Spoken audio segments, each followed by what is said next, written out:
नमस्कार दोस्तों, स्वागत है आप सबका एक बार फिर से क्रिएटर आईवाईएस में। आज के स्पेशल एपिसोड में हमारी टीम मिली डॉक्टर दीपक चतुर्वेदी जी से, जो एक highly experience MBBS MD internal medicine doctor हैं। और सिर्फ एक डॉक्टर ही नहीं, बल्कि सोसाइटी के लिए एक इंस्पिरेशन भी हैं। ओरिजिनली मथुरा से बिलोंग करने वाले डॉक्टर चतुर्वेदी अब कुछ समय से मुंबई में प्रैक्टिस कर रहे हैं, जहां उन्होंने अपनी मेडिकल जर्नी को और भी स्ट्रॉन्ग बनाया है। साथ ही उन्होंने अंजना फाउंडेशन की शुरुआत भी की है, जिसका मेन फोकस है विलेजेस और सिटीज़ में वुमेन हेल्थ को इम्प्रूव करना और उन्हें बेटर हेल्थ केयर अवेयरनेस देना।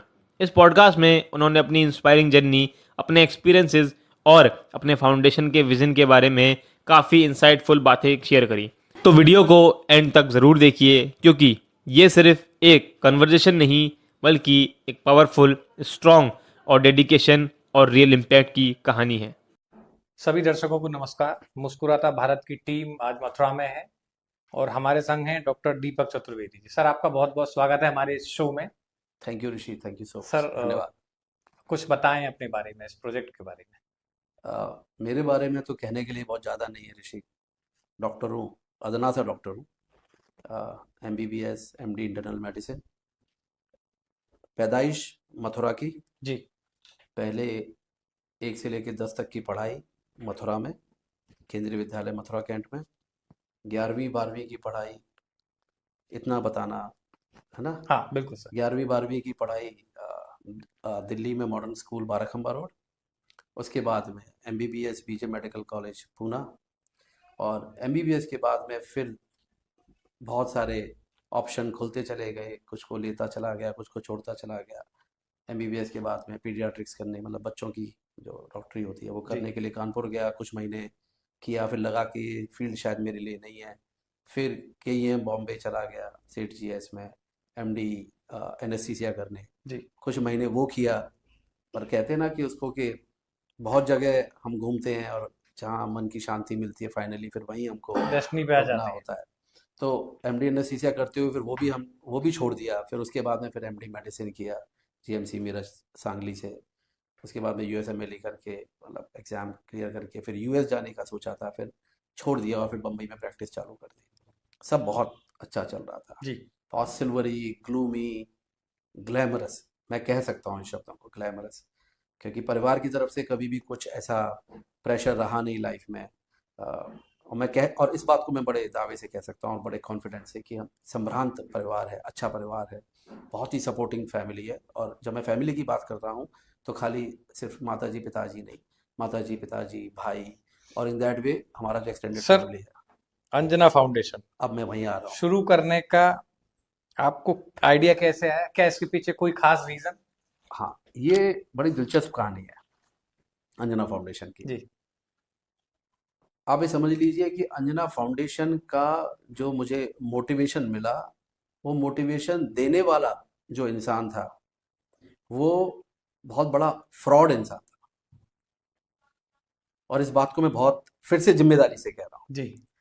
कि मेरी ज़िंदगी में एक ऐसा इंसान आया कि कोविड के जस्ट पहले मेरे क्लिनिक के अंदर, जिसने अपने आप को एक डॉक्टर की तरह से अपना परिचय कराया ओके। कि वो एक पीडियाट्रिशियन है। और ये बात है कोविड के कुछ 1 महीने पहले की, जब कोविड का पहला लॉकडाउन हुआ था। जी सर। और उसने मेरे से थोड़ी दोस्ती की। उसने अपने आप को एक ट्रस्ट का चेयरमैन बताया, साई धाम फाउंडेशन करके। हम्म। और जब उसके साथ में थोड़ा बातचीत आगे बढ़ी जी। तो उसी के बाद में एकदम कोविड आ गया। जब कोविड आया तो लगा कि कुछ करना चाहिए। अब चूंकि साई धाम फाउंडेशन ट्रस्ट का, सो कॉल्ड ट्रस्ट का, वो ट्रस्ट भी फ्रॉड थी हालांकि, तब तक हमें ये बात पता नहीं थी। तो हमने उसके साथ मिल करके पूरा एक कैंपेन किया मुंबई पुलिस के लिए, Covid screening and Covid testing camp. ये कैंप ऑलमोस्ट अबाउट 1.5-2 मंथ्स चला, 1.5 से 2 महीना। जी। और इस पूरे कोविड कैंप को मैं और मेरी 14 लोगों की टीम ने तन मन और धन तीनों के साथ किया। मतलब पूरा उसके अंदर का जो एफर्ट प्लस जो मनी, जो जो फंड था, सब मैंने लगाया उसके अंदर, ये सोच करके कि कोई एक अच्छा काम हो जाएगा। और मुझे ये विश्वास था कि साई धाम फाउंडेशन जो है, जो वो ट्रस्ट है, वो एक ऑथेंटिक ट्रस्ट है। लेकिन बाद में मालूम पड़ा कि वो लोग फ्रॉड हैं और वो लोग गायब हो गए। लेकिन कई बार आपकी जिंदगी का एक एक मोड़, एक आपकी खुशी आपको एक धोखे से मिलती है। तो ये धोखे ने मेरी जिंदगी को बदला। तो मैं यहाँ पर लोगों से ये कहना चाहूंगा कि हर बुरे में एक अच्छाई छुपी होती है। वहां से फिर मुझे एक तो ये एहसास हो गया कि ये जो चैरिटेबल एक्टिविटीज हैं और स्वास्थ्य में लोगों की निशुल्क आप जो सहायता कर सकते हो और बुरे वक्त में जो लोगों की सहायता कर सकते हो, उसकी खुशी आपको शायद वो प्रैक्टिस करने से भी नहीं मिलती है। सर, हमारा वो मिल देश गया मुझे। तेजी से महिला सशक्तिकरण की तरफ बढ़ रहा है। Back right. द कैमरा हमारी आपकी बात हुई। प्रोजेक्ट मुस्कान, जो स्पेसिफिक महिलाओं के लिए आप लाए, क्या इंस्पिरेशन रही आपके दिमाग में जिसे ये लाने? विमेन किसी भी समाज का एक बैकबोन होती है और हिंदुस्तान में महिलाएं और विमेन ग्लोबली वैसे तो, पर हिंदुस्तान में बहुत निगलेक्टेड है जी। और वो खुद को भी बहुत निगलेक्ट करती हैं। तो मुझे मतलब मैं ये बहुत स्ट्रांगली मानता हूँ और आई थिंक ये पूरा मेडिकल वर्ल्ड मानता है कि अगर आप विमेन और चाइल्ड, महिलाओं और बच्चों की अगर हेल्थ को अगर आप अच्छा कर लोगे तो आप देश की हेल्थ को अच्छा कर सकते हो। ये मेरे अंदर एक थॉट प्रोसेस आया कि सबका तो करना शायद मेरे लिए भी पॉसिबल नहीं है। जी। तो मैं एक सबसेट को ही देख लेता हूँ, उस सबसेट में मैंने फिर महिलाओं को चुना। सर, गांव और शहर की महिलाओं की हेल्थ में आपने क्या क्या फर्क देखे? डिफरेंस क्या था इन दोनों गांव और शहर की महिलाओं में अगर हम हिंदुस्तान की बात करें तो शायद कुछ लोगों को ये बुरा लगेगा, लेकिन फ़र्क बहुत ज़्यादा नहीं है। अगर आप सैनिटेशन इंड्यूस्ड बीमारियों की बात करो, में? जी। सफाई से जी, और रिलेटेड। आहार से रिलेटेड, पौष्टिक आहार से रिलेटेड की अगर आप बात करो तो शायद गांव में हमको ज़्यादा देखने को मिलती है। लेकिन अगर आप स्ट्रेस रिलेटेड बीमारियों की बात करो, जी। नॉन कम्युनिकेबल बीमारियों की बात करो और जो आपका जो डे टू डे प्रेशर जो होता है, ये आपको शहर में देखने को ज़्यादा मिलती है। कम मेहनत करने वाली जो बीमारियां होती हैं, जो कम मेहनत करने से, जो जी, फिजिकल नहीं एफर्ट करते नहीं हैं। करने, जी। वो आपको शहरों में ज़्यादा देखने को मिलती है। हम्म। तो बीमारियां दोनों में ऑलमोस्ट बराबर है, लेकिन यही है कि बीमारियों का जो क्लासिफिकेशन है वो थोड़ा डिफरेंट है। सर, महिलाएं अक्सर अपनी सेहत को नजरअंदाज क्यों करती हैं? क्या लगता है आपको एज अ महिलाएं डॉक्टर? महिलाएं हैं, उसको नेचर ने कुछ ऐसा ही बनाया है। तो ये जो एक्स क्रोमोसोम है ना, डबल एक्स, इसको नेचर ने ऐसा बनाया है कि पहले ये सबका करें, ये किसी भी स्पीशीज में, खाली ह्यूमन बींग्स में नहीं। तो ये सबका पहले करने के बाद में फिर अपना आहार लेंगे। आप कोई भी स्पीशीज देख लीजिए, तो ह्यूमन बींग भी वही है। और यहाँ पर महिलाओं में एक मानसिकता होती है कि मैं पहले, मुझसे ज़्यादा इम्पोर्टेंट जो हेल्थ है वो मेरे परिवार में दूसरे लोगों की है। दूसरी सबसे बड़ी प्रॉब्लम, और इस बात को मैं पूरा करना चाहूँगा यहाँ पर, जी सर। हिंदुस्तान में आज भी एक बहुत बड़ी प्रपोर्शन जो विमेन है वो डिपेंडेंट है। डिपेंडेंट है। या तो अपने पति पर डिपेंड है, या अपने भाई पर डिपेंडेंट है, या अपने माँ बाप पर डिपेंडेंट है। और चूंकि वो डिपेंडेंट है, फाइनेंशियली डिपेंडेंट है, जी। तो इसीलिए उनको ये डिसीजन लेने में थोड़ी तकलीफ होती है। सर, ग्रामीण क्षेत्रों में महिलाओं में सबसे बड़ी हेल्थ चैलेंज क्या है? एक एक्सेप्टेंस, उनके अंदर एक्सेप्टेंस नहीं है बीमारी का। उन्हें लगता है कि वो जिस परिस्थिति में रह रही है वो ही परिस्थिति आइडियल है, और ये बड़ा मुश्किल होता है। इस ग्लास सीलिंग को तोड़ना बहुत मुश्किल होता है कि उनको यही नहीं पता है कि वो बीमार है। ये सबसे बड़ा चैलेंज है। सर, क्या प्रोजेक्ट मुस्कान महिलाओं की हेल्थ के साथ साथ मेंटल हेल्थ पर भी काम करता है? एक्चुअली जब हम उनसे बात करते हैं तो हम यही कोशिश करते हैं कि वो थोड़ा बेटर फील करें, उनको ये एहसास हो, जी। उनको उनके अंदर से कि कोई है जो उनके बारे में सोच करके दूर से आ रहा है, निस्वार्थ भाव से आ रहा है। और ये कहीं ना कहीं उनकी मेंटल हेल्थ को अफेक्ट करता है, पॉजिटिवली करता है। लेकिन पैरेलली ये भी देखने को मिलता है कि जो नेग्लिजेंस है जी। उनके चारों तरफ, वो उनको कहीं ना कहीं ट्रोमेटाइज भी कर रहा है। तो मेंटल हेल्थ अनडाउटेडली, अगर हम मेंटल हेल्थ को फोकस करें तो शायद हम बहुत सारी, खाली महिलाएं नहीं, बच्चों में और पुरुषों में भी बहुत सारी प्रॉब्लम को सॉल्व कर सकते हैं। सर, एक सामान्य जीवन में शब्द होता है सफर। एक संभ्रांत परिवार के एक बच्चे का शुरू होता है मथुरा से। हाई स्कूल तक मथुरा से पढ़ाई होती है, उसके बाद विभिन्न संस्थानों में एमबीबीएस होता है, उसके बाद एमडी होता है। तो वो सफर मुंबई चला जाता है। मुंबई से वो सफर फिर एक टारगेट को लेके कि मुझे कुछ करना है समाज के लिए, वो वापस फिर मथुरा आता है। बोले इस अलग को मैं मथुरा से जलाऊंगा। क्या बोलेंगे दीपक चतुर्वेदी साहब इस पे? सबसे ज़रूरी है कि आपके अंदर ये थॉट अगर आया है तो इसको मरने ना दें। तो मैंने इस थॉट को, मुझे जहाँ से भी मिला, मैंने इसको मरने नहीं दिया। दूसरा सवाल आता है कि मैंने मथुरा ही क्यों चुना। तो मेरी जन्मभूमि, तो कहीं ना कहीं एक हल्का सा बायस रहेगा, लेकिन मथुरा, चूंकि मैं इसको डेवलप्ड सिटी तो मान ही नहीं सकता, ये एक अंडर डेवलप्ड सिटी है। ये एक बहुत फैला हुआ क्षेत्रफल है, 3,500 वर्ग किलोमीटर में फैला हुआ क्षेत्रफल है। यहाँ पर ग्रामीण जो आबादी है वो ज़्यादा है अर्बन आबादी के सर मुकाबले। ये सफर मथुरा से शुरू होके बाहर भी जाएगा? मैं ये चाहूँगा कि ये सफ़र मथुरा से शुरू होकर के बाहर जाए, लेकिन मैं अपनी ताकत को भी समझता हूँ और अपनी कमज़ोरी को भी समझता हूँ, और मुझे लगता है कि हमको हमारी कमज़ोरी भी समझनी चाहिए।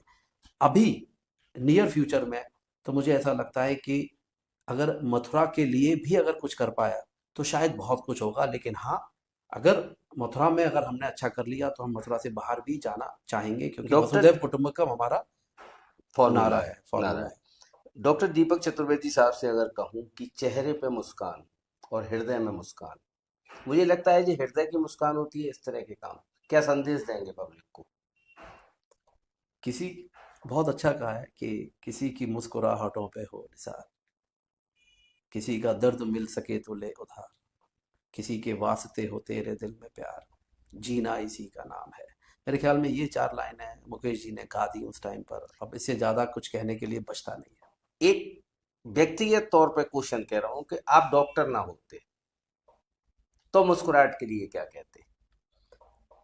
अगर मैं डॉक्टर ना होता, अगर मैं ये ना होता तो मैं वो होता, और वो होता तो कुछ और होता, मुझे नहीं पता कि मैं, अगर मैं डॉक्टर ना होता तो शायद मैंने इतना दर्द नहीं देखा होता, और अगर मैंने इतना दर्द नहीं देखा होता तो मुझे नहीं पता कि क्या मैं अपनी ही ज़िंदगी में मलंग हुआ होता। तो मैं ये ज़रूर कहूँगा कि आज मैं जो कर रहा हूँ, इसके पीछे जो मैंने पेन देखा है, चाहे मेरे एमबीबीएस टाइम से लेकर के मेरे पीजी और उसके बाद, शायद वो इसके पीछे बहुत बड़ा एक कारण है। परम पिता परमेश्वर ने आपको एमडी इंटरनल मेडिसिन की डिग्री दी। इस डिग्री से जब लोगों को आप अपनी कलम से जब प्रिस्क्रिप्शन लिखते हो और वो स्वास्थ्य लाभ मिलता है, या इस कैंप के जो आपने कैंप लगाया अपने गांव या नगर में, फ्री कैंप लगवाने के लिए संपर्क लोग आपसे कर सकते हैं अंजना फाउंडेशन से। जब आप पेशेंट को कलम से लिखी हुई दवा से मुस्कान देते हैं, तो डॉक्टर दीपक चतुर्वेदी क्या क्या समझते हैं उस मुस्कान को?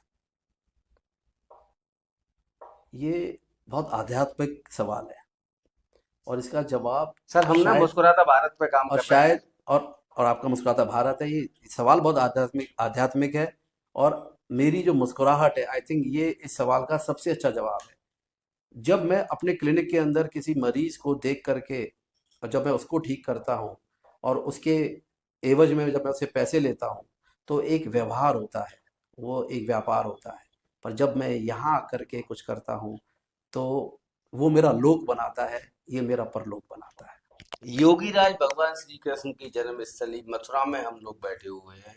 यहाँ से डॉक्टर दीपक चतुर्वेदी एक संदेश समाज के उन लोगों के लिए जो कहीं ना कहीं पीछे खड़े हुए हैं, और उन संभ्रांत लोगों के लिए, वो डॉक्टर हो, बिजनेसमैन हो, स्कूल के संचालक हो, उनसे क्या कहना चाहेंगे कि इन जो पिछड़े हुए लोग हैं, इनको हम किस तरह से उनका उंगली पकड़ के आगे ला सकते हैं मुख्य धारा में अपने साथ एक मुस्कान के लिए? जितने भी संभ्रांत लोग हैं, अगर हर एक परिवार, एक संभ्रांत परिवार, अगर 5 परिवार जो अंडर प्रिविलेज्ड हैं, अगर उनका ख्याल रख लेता है और उनको समर्थ और सक्षम बना देता है, तो ये शायद पूरे देश में, पूरे विश्व में मुस्कुराहट ले आएगा। मुस्कुराहट का किसी के भी जीवन में कितना बड़ा रोल हो सकता है? रोने से कहानी चालू होती है जब हम पैदा होते हैं, फिर हर पल हम उस मुस्कुराहट के पीछे जाते हैं। तो मुस्कुराहट शायद किसी की भी जिंदगी का एक माइलस्टोन है, और वो उसे मिलना चाहिए। रोते हुए आते हैं सब, हंसता हुआ जो जाएगा। मुस्कुराता भारत की टीम से आप क्या कहना चाहेंगे? हम मुस्कुराता भारत शो कर रहे हैं लगातार, आप जैसे लोगों से मिल रहे हैं जो हमें समय भी देते हैं और शब्द भी देते हैं, तो आपका बहुत बहुत धन्यवाद। लेकिन आप हमारी टीम से क्या कहना चाहेंगे? ऐसे ही करते रहिए। आप बहुत लोगों के लिए एक प्रेरणा स्रोत है, रुकिएगा नहीं। आपकी ये खोज जारी रहनी चाहिए। आप ऐसे ही लोगों तक पहुंचते रहें। आप सबके टूटे फूटे विचार, चाहे वो मेरे टूटे फूटे विचार हों, कैसे भी शब्दों में हमने कहा है, वो आप लोगों तक पहुंचा रहे हैं।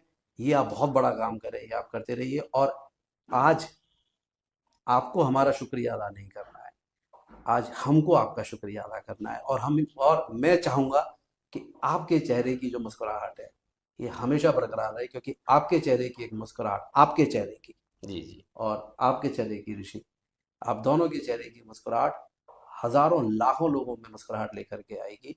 और बस इस अलग को आप जलाते रहिए, हम तो यहीं रुक जाएंगे, आप चलते चले जाएंगे। एक प्रयास सर हम लोग लगातार कर रहे हैं कि जो समय इस पॉडकास्ट में मैंने आपसे लिया, तो 8 मिनट, 10 मिनट या 12 मिनट, मुझे लगता है वो मेरे जीवन की एक अमूल्य धरोहर है। मैं बहुत सारी समस्याओं से दूर हो जाता हूँ, केवल मुस्कुराहट पे मेरा ध्यान केंद्रित रहता है, और शायद आपका भी रहा हो। बिल्कुल। तो मैं लोगों से कहता हूँ अपने जीवन में कुछ शब्द ऐसे दो कि आप बहुत सारी समस्याओं से बाहर निकल के आओ। बिल्कुल। बहुत जल्दी एक और छोटा सा शॉर्ट रील मैं सर की लूंगा, जिसमें सर से कोई आदमी अगर संपर्क करना चाहे अपने स्टाफ के साथ, सर मेरे साथ होंगे, तो वो उस पर हम लोग नंबर भी डालेंगे, तो वो सर के स्टाफ से कांटेक्ट कर सकता है। फिलहाल सर, मुस्कुराता भारत में आपने इतना समय दिया, इसके लिए बहुत बहुत धन्यवाद आपका। ये समय का सदुपयोग हुआ है, इसके लिए आपका बहुत बहुत धन्यवाद। Thank you sir.